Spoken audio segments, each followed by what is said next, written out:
प्यारे बच्चों, खुश रहो। सभी को good morning. Tagore Jain academy Surajgarh में एक बार फिर आप लोग का हार्दिक स्वागत है।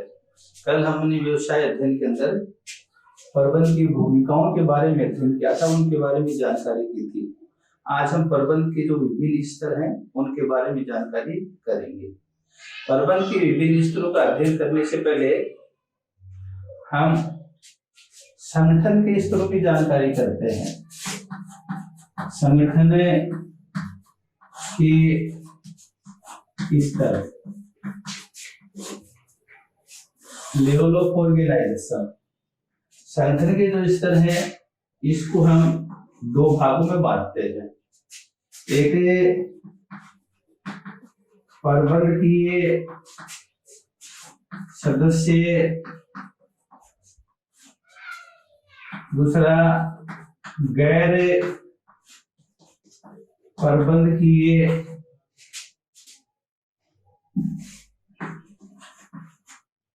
सदस्य। दो भागों में बांटेंगे, प्रबंधकीय सदस्य और गैर प्रबंधकीय सदस्य। इस आधार पे इनके हम दो स्तर बना सकते हैं। संगठन के जो स्तर हैं इनको दो भागों में बांट सकते हैं, एक प्रबंधकीय स्तर और दूसरा होता है गैर प्रबंधकीय स्तर। दो भागों में बांटेंगे। पहला था प्रबंधकीय स्तर, वे होते हैं जो प्रबंध में मैनेजमेंट की भूमिका निभाते हैं, प्रबंध करते हैं, यानी दूसरे व्यक्तियों का प्रबंध करते हैं। अर्थात है इसके अंतर्गत जैसे मुख्य कार्यकारी अधिकारी होता है, उसके नीचे विभागीय प्रबंधक होते हैं, पर्यवेक्षक होते हैं, उसके नीचे श्रमिक होते हैं। तो इसके अंदर मेन जो ये तीन जो आते हैं एक दूसरे के अधीनस्थ होते हैं और दूसरों के कार्यों का प्रबंध करते हैं। इसको हम इस प्रकार भी समझ सकते हैं, मुख्य कार्य अधिकारी,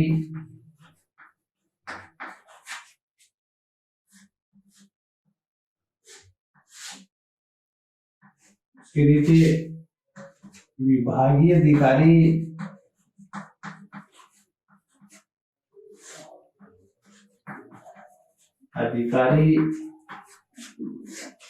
उसके नीचे पर्यवेक्षक और उसके नीचे आते हैं श्रमिक। इस प्रकार से किसी भी औपचारिक संगठन के अंदर मुख्य अधिकारी होते हैं, उसके नीचे जो एक दूसरे के अधीनस्थ होते हैं।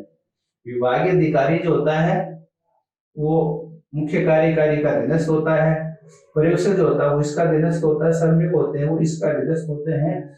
इस प्रकार से उच्च स्तर से निम्न स्तर की एक अधिकारों की एक श्रृंखला होती है और ये पद के अनुसार होती है, एक दूसरे से जुड़ी होती है, पद के क्रम के अनुसार होती है। ये जो है इस श्रृंखला के द्वारा हम लोग समझ सकते हैं, ये क्रम के अनुसार होती है और पद के अनुसार ही अधिकार होते हैं, वो ऊपर से लेके नीचे तक प्रसारित होते हैं। इसी प्रकार से आदेश और निर्देश होते हैं, वो उच्च स्तर से निम्न स्तर में प्रसारित होते हैं, अधिकारों की एक श्रृंखला का निर्माण करते हैं। यहाँ पे निम्न स्तर पे देखें तो लोग श्रमिक होता है, नहीं किसी दूसरों का प्रबंध करता है, दूसरी बात नहीं इसका कोई अधीनस्थ होता है। इस प्रकार से ये गैर प्रबंधकीय कार्य करते हैं।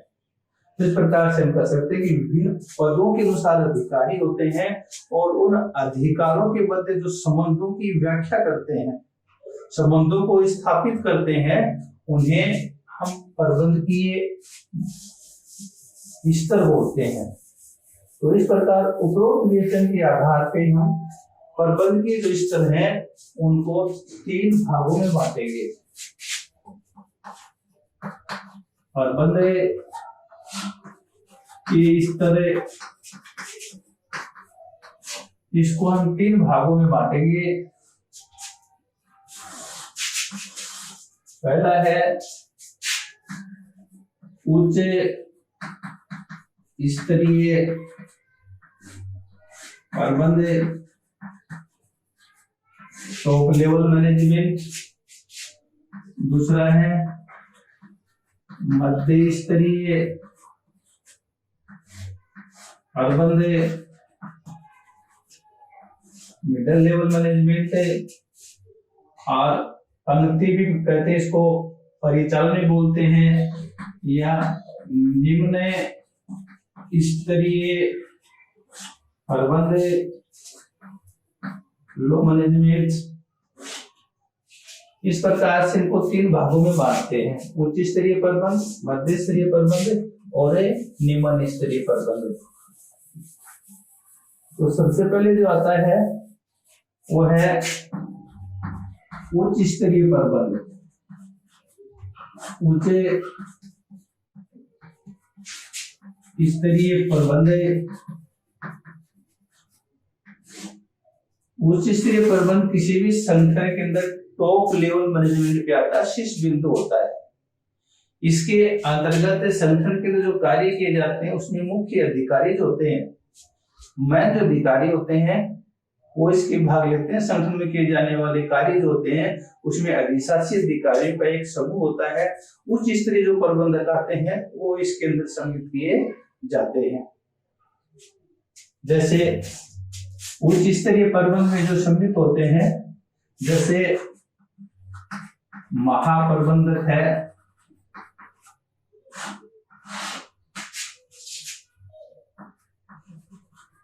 अध्यक्ष है, अधिशासी अधिकारी हैं,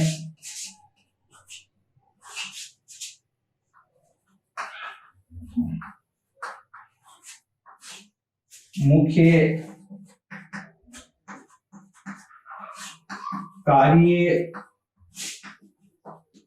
कार्य अधिकारी आते हैं,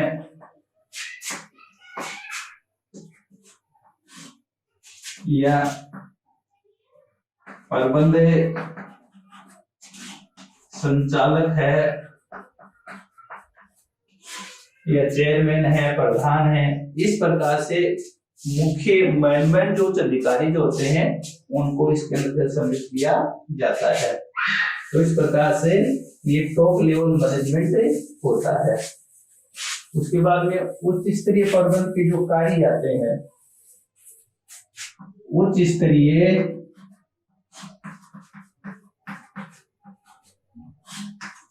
प्रबंध के कार्य, उच्च स्तरीय प्रबंध के जो प्रमुख कार्य होते हैं, जैसे उद्देश्यों का निर्धारण करना। संस्था के जो मेन उद्देश्य होते हैं, संगठनात्मक उद्देश्य होते हैं, उनको उच्च स्तरीय प्रबंध के द्वारा उनका निर्धारण किया जाता है। उन उद्देश्यों को प्राप्त करने के लिए नीतियां हैं, कार्यक्रम हैं, योजनाएं वगैरह जो है, व्यूह रचनाएं जो होती हैं, उनका निर्माण भी इसके द्वारा किया जाता है। अधीनस्थ होते हैं, उनको आदेश और निर्देश जो होते हैं उनको प्रसारित करना, आदेश और निर्देश इनको देना। संगठन में दीर्घकालीन स्थायित्व प्रदान करना, लंबे समय तक चलने के लिए दीर्घकालीन स्थायित्व भी इनके द्वारा प्रदान करना, रूपरेखा इनके द्वारा तैयार की जाती है। या बजट का अनुमोदन करना, या संस्था की जो संपत्तियां होती हैं उनमें बन्यासी या निक्षेपी के रूप में कार्य करते हैं उनको सुरक्षित करना। कार्यकारी समूह के जो अधिकारी होते हैं उनकी स्थापना करना या उनकी नियुक्ति करना। इस प्रकार से उच्च स्तरीय प्रबंध जो होता है उनके अनेक कार्य होते हैं और किसी भी संस्था के अंदर ये महत्वपूर्ण स्तर माना जाता है। दूसरा जो आता है वो आता है मध्य स्तरीय प्रबंध। मध्य स्तरीय प्रबंध, मध्य स्तरीय प्रबंध मिडिल लेवल मैनेजमेंट।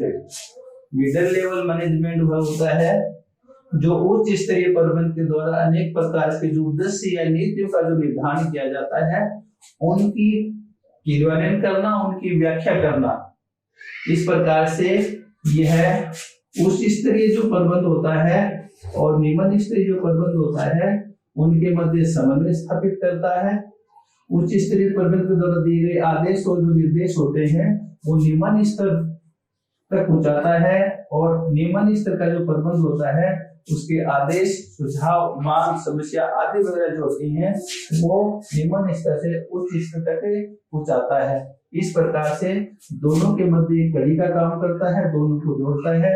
इस प्रकार हम ये भी कह सकते हैं कि मध्य स्तरीय जो प्रबंध होता है उच्च स्तरीय मैनेजमेंट और निम्न स्तरीय प्रबंध जो होता है उसके मध्य समन्वय स्थापित करता है। इसके बाद मतलब मध्य स्तरीय जो प्रबंध होता है उसमें कौन कौन से कार्य होते हैं। मध्य स्तरीय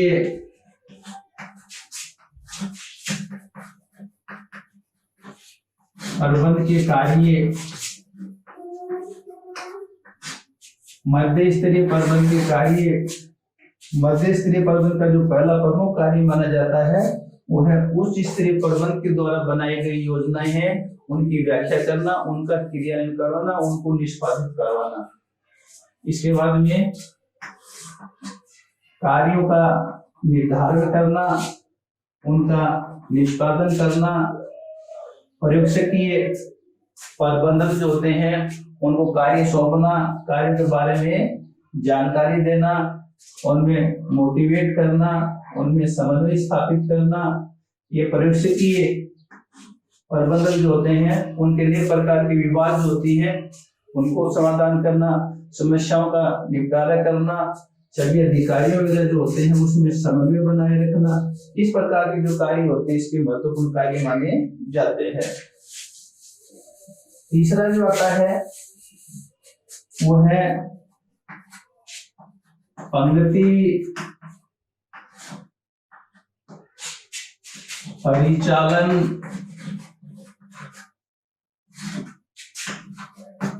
या निम्न स्तरीय प्रबंध, स्तरीय प्रबंध लो मैनेजमेंट जिसको बोलते हैं स्तरीय मैनेजमेंट। इस प्रकार से निम्न स्तरीय प्रबंध वह होता है जिसके अंदर अनेक प्रकार की वस्तुओं और सेवाओं का निर्माण किया जाता है। अंतिम प्लेटफॉर्म होता है जहाँ पे श्रमिक कार्य करते हैं, अनेक प्रकार की वस्तुओं का उत्पादन होता है, निर्माण होता है। इसके अंतर्गत मेन चीजें जो होती हैं, मध्य स्तरीय जो प्रबंधक होता है उसके द्वारा दिए जाने वाले आदेश या कार्य की रूपरेखा वगैरह जो होती है वो इसके अंदर महत्वपूर्ण भूमिका निभाई जाती है। इसके अंदर जैसे शाखा प्रबंधक है,